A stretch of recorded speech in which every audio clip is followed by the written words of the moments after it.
Highway 50 snakes through the high Sierras, connecting Sacramento, California with Lake Tahoe, Nevada.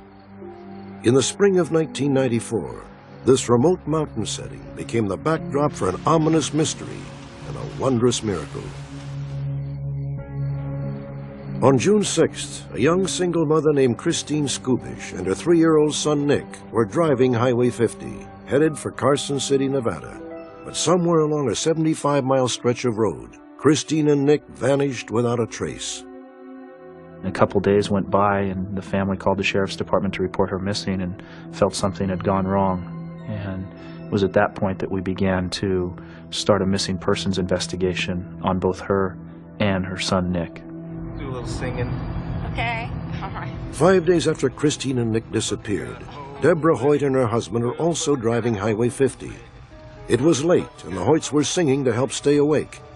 Then Deborah caught a glimpse of a startling sight.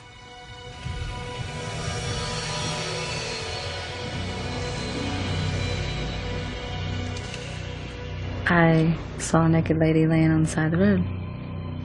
Her face was towards me.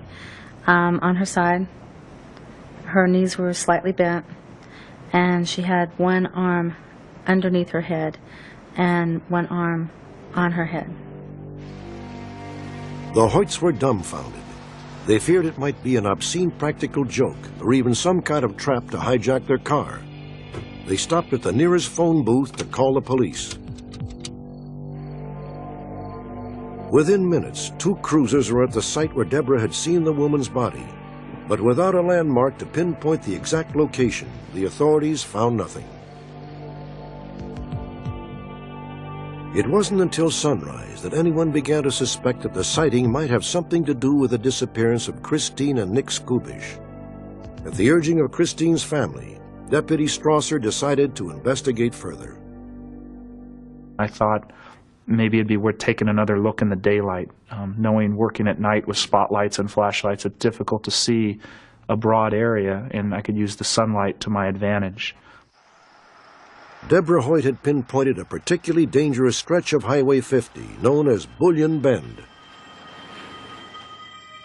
As I was driving in the area, I saw a little black child's tennis shoe. Where I saw it, the road dropped off quite a steep embankment, and I couldn't see over the shoulder at that point. So I parked my patrol car and began walking back on the shoulder.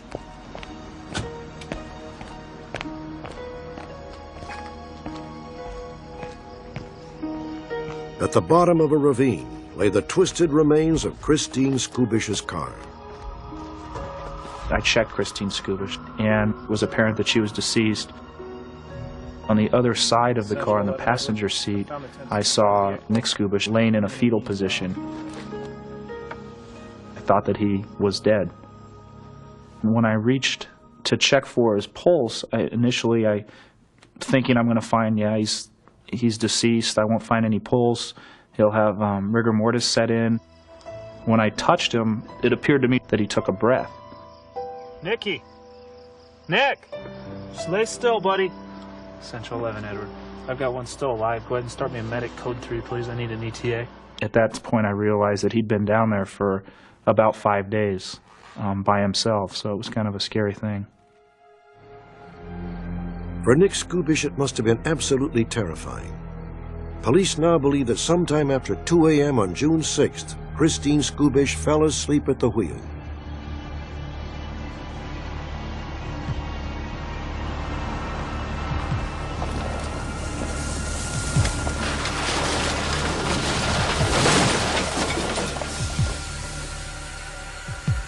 The car came to rest at the bottom of a steep incline. There it sat, its roof sheared off, for 5 days.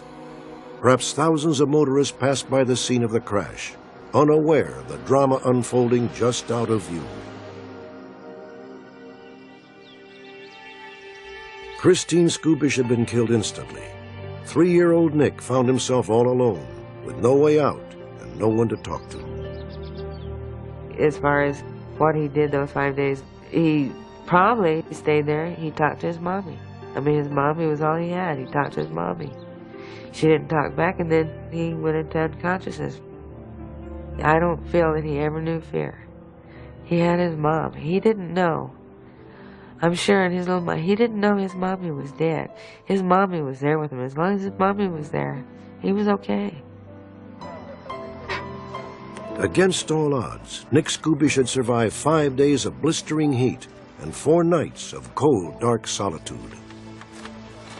The doctors down there that I spoke with said that when they received him, based on his condition, they estimated he probably had about an hour to an hour and a half left to live.